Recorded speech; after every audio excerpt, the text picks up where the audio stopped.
Of course, কারণ ওর security আগে ছিল, উইথড্র করা হয়েছিল, ও আগেও অ্যাটাক হয়েছিল এবং ও মারা গেছে। আমি ফিরাদ হাকিমকে আর সাবিনাকে পাঠাবচ্ছি এক্ষুনি, সেই জন্য আগে আমি আরবান ডিপার্টমেন্ট, মিউনিসিপ্যালিটি ডিপার্টমেন্টে আলোচনা করে ছেড়ে দিচ্ছি, কারণ ওদের ডেটটায় ওরা হেলিতে চলে যাবে, আমি ব্যবস্থা করে দিয়েছি। আমার মনে, আমি ডিএমরা যারা আছেন, এসপিরা যারা আছেন, যারা ভালো কাজ করছেন, বিডিও থেকে শুরু করে আইসি যারা আছেন বা বিভিন্ন ডিপার্টমেন্টের প্রিন্সিপাল সেক্রেটারি, স্পেশাল সেক্রেটারি বা ডাইরেক্টর যারা আছেন বা বিভিন্ন মিনিস্টাররা সকলে আছেন, সবাইকে হ্যাপি নিউ ইয়ার জানিয়ে আমি ফার্স্ট ইস্যুটা ধরতে বলবো, যেটা হয়ে গেলে ওরা চলে যেতে পারবে। Illegal occupation of government land. এখানে পঞ্চায়েতও আছে, এখানে ফরেস্টও আছে, এখানে ইরিগেশনও আছে, এখানে অন্যান্য ডিপার্টমেন্টও আছে, সাথে মিউনিসিপ্যালিটিও আছে, আরবান ডিপার্টমেন্টও আছে। আমি পরিষ্কার বলছি, যারা গভর্নমেন্ট ল্যান্ড দখল করে অলরেডি বসে গেছে, নতুন করে যেন আরো কোনো এনক্রোচমেন্ট না হয়। এটা কিন্তু নতুন করে কোনো এনক্রোচমেন্ট হলে আমি সেই এলাকার এসপি কে এবং আইসি কে আমি সঙ্গে সঙ্গে অ্যাকশন নেব, এবং বিডিওরাও বাদ যাবে না। ডিএমরাও যদি ভাবে আমি ঘরে বসবো, আমি এগুলো লক্ষ্য রাখবো না, আমি কাউকেই টলারেট করবো না। এবং মিনিস্ট্রি থেকে শুরু করে, কাউন্সিলর থেকে শুরু করে, পঞ্চায়েত থেকে শুরু করে কেউ যদি মনে করে নিজের স্বার্থে আমি জায়গা দিয়ে দেবো, সেটাকেও আমি টলারেট করবো না। আইন কখনো বৈষম্য হয় না, আইন সবার জন্য এক। তাই আমি বিশেষ করে পঞ্চায়েত ডিপার্টমেন্ট, ইলিগাল আইন সবার জন্য এক। তাই আমি বিশেষ করে panchayat department, illegal urban department, municipality department and other department, জোর দখল যেগুলো দখল হয়ে গেছে অলরেডি অনেক দিন ধরে বামফ্রন্টের আমল থেকে, ইললিগাল অকুপেন্টস যারা, তাদের নিয়ে একটা পলিসি আজকে মিটিংয়ে করে দাও। যেটা হচ্ছে, আমরা একটা ওখানে অনেকে বাইরে থেকে আসছে, সরকারি জমির ওপরে ফ্ল্যাট তৈরি করছে বেআইনি ভাবে, এবং ফ্ল্যাটগুলোকে বিক্রি করে দিয়ে বাইরে চলে যাচ্ছে, আর কিন্তু এখানে থাকছে না, এটা স্থানীয় নয় বেশিরভাগ, আমি খোঁজ নিয়ে দেখেছি। তাকে যেখান থেকে পারো ধরে আনো। আরে এই জমিগুলোর মিউটেশন কে দিল? বিল্ডিং এর পারমিশন কে দিল? তাদের বিরুদ্ধেও কিন্তু অ্যাকশন হবে, এবং অ্যাকশন অনুযায়ী কাজ হবে। এটা পুলিশ ডাইরেক্ট হাতে নেবে, জেলাকে দেবে না, স্টেট পুলিশ করবে। এখানে একটা পেনাল্টি ইম্পোজ করে যারা বসবাস করছে বা দোকানদার, তাদের জন্য একটা আগামী 6 মাস টাইম দাও। আমরা জানুয়ারি, ফেব্রুয়ারি, মার্চ, এপ্রিল, মে, জুন মাস পর্যন্ত টাইম দিলাম।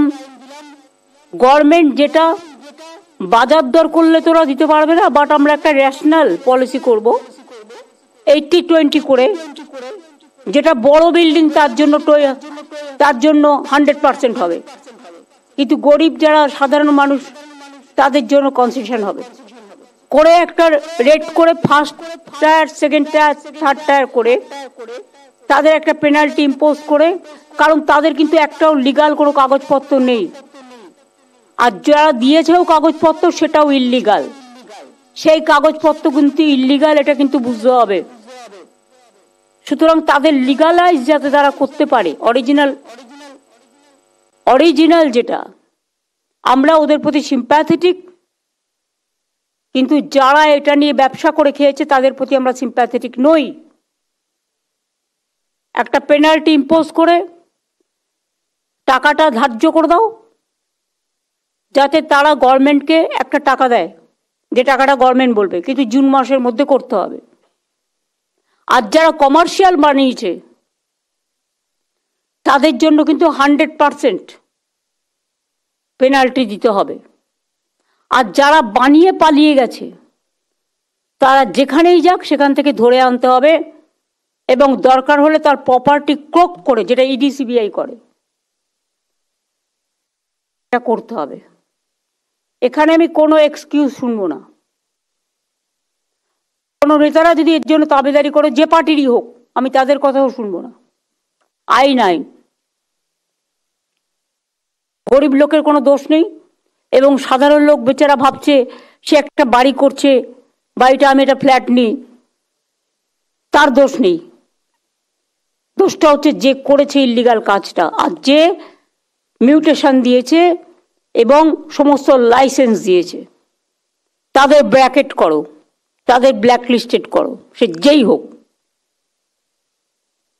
আমিও যদি করে থাকি আমাকেও ব্ল্যাকলিস্টেড করো।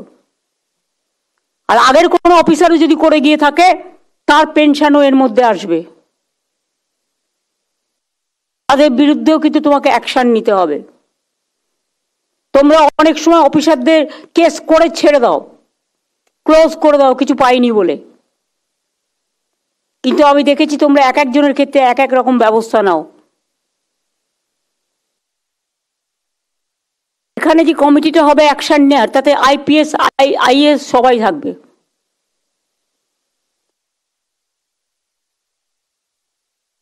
এবং WBPS WBCS ও থাকবে।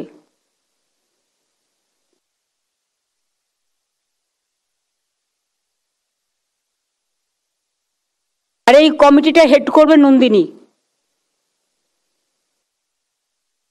চিফ সেক্রেটারি অত সময় নেই, টাইম টু টাইম চিফ সেক্রেটারিকে রিপোর্ট করবে, চিফ সেক্রেটারি আমায় জানাবে।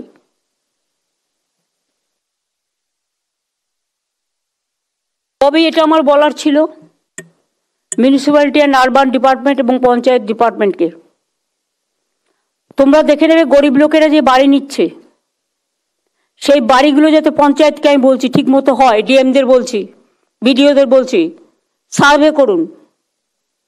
আপনারাই তো সার্ভে করেছেন। আপনারা সার্ভে করার পরে যদি কোথাও কোনো ভুল বেরোয়, সেই ভুলটা কিন্তু যে জেলা বা বিডিও বা আইসি এই সার্ভেতে ছিল বা ডিপার্টমেন্ট, তাদের বিরুদ্ধে অ্যাকশন হবে, এটা মাথায় রাখবেন। এখন থেকে আমি রাজীব কুমারকে বলবো প্রত্যেকটা ডিপার্টমেন্টে অ্যাপ করতে। প্রত্যেকটা টাকা আমাদের ব্যাংকের থ্রুতে যায়, কিন্তু আজকালকার দিন সময় খারাপ, হ্যাক করে নেয়, ব্যাংকের টাকাও হ্যাক হয়ে যায়, ব্যাংক নিজেরটাও ঠিকমতো কেয়ার করে না। সুতরাং এটা আমরা ধরতে পারবো যে কে কোথায় এটাকে দুষ্টুমি করছে। এগুলোকে স্ট্রংলি হ্যান্ডেল করতে হবে। ববি বল। দিদি, একটা ছোট্ট ছিল যে আপনি অ্যাপ করতে বলছেন ব্যাংকের, সার্ভেটাও আমাদের নিজেদের ক্ষেত্রে আমি দেখেছি সার্ভেতেও অনেক সময় ভুল রিপোর্ট হয়ে যাবে। সার্ভেটাকে যদি আমরা লোড করে অ্যাপে করে নিই, তাহলে কালকে আমি করেছি কি ও করেছে এটা দায়িত্ব এড়াতে পারবে না। সার্ভেটার রিপোর্টটা এবং সার্ভের ছবিটা অ্যাপের মধ্যে থাকবে এবং আমার সিগনেচারটা অ্যাপের মধ্যে থাকবে, তাহলে আমি আমার দায়িত্ব এড়াতে পারবো না। এটা করে দাও, এটা ভালো প্রপোজাল। প্রত্যেকের দায়িত্ব নিতে হবে। খারাপ হলে গভর্নমেন্টের দায়িত্ব, আর ইন্ডিভিজুয়াল পালিয়ে যাবে, এটা হবে না। হ্যাঁ অরূপ বল। আমরা যে হাউজিং বোর্ড থেকে যে আমাদের রেডা হয়েছে, রেডা আমরা পঞ্চায়েত এবং ইউডিকে বলেছি যে একটা পোর্টাল জয়েন্টলি করতে। ইল্লিগাল বিল্ডিং আটকাতে গেলে রেডাকে সব থেকে আগেই আনতে হবে, কেন এখন আপনি 3 কাঠার উপরে 6টা ফ্ল্যাটেও রেডাকে করেছেন। অধিকাংশ বিল্ডিং এরা বিল্ডিং স্যাংশন নিয়ে নিচ্ছে, ফ্ল্যাট বিক্রি করছে, লোকে জল পাচ্ছে না, ড্রেনেজ নেই, কিচ্ছু নেই। সেই জন্য রেডা যদি রেজিস্ট্রেশন হয়, রেডার তাকে ফাইন করার ক্ষমতা আছে, এমনকি জমি ক্রোক করার ক্ষমতা আছে, এমনকি কাজ বন্ধ করার ক্ষমতা আছে। ইমিডিয়েট যদি ইউডি এবং পঞ্চায়েত, আমি তাদের ডিপার্টমেন্টের সঙ্গে অনেকবার মিটিং করেছি, তারা যদি এটাকে আমাদের একটা জয়েন্ট অ্যাপ হয়, তাহলে কিন্তু এটাকে আটকানো যাবে। মিউনিসিপ্যালিটি, পঞ্চায়েত, রেরা, স্পেশালি যাদের কাছে ম্যাক্সিমাম জমি আছে, দেখে নাও। এবং ইরিগেশন ডিপার্টমেন্টে অনেকে নদীর ওপরে বসে আছে, ফলে নদী বন্ধ হয়ে যায়, বাঁধ ভেঙে যায়। তাদের অন্য জায়গায় শিফট করার ব্যবস্থা করতে হবে। গরিব মানুষকে তো আর ফেলে দেওয়া যাবে না, তারাই আমাদের সম্পদ। তাদের অন্য জায়গায় ফাঁকা জায়গায় দেখে ডিএম এর সাথে কথা বলে ব্যবস্থা করতে হবে। এর জন্য প্রত্যেকটা ডিএমকে আমি বলছি তার নিজস্ব এলাকায় এটাকে দেখে নিতে হবে।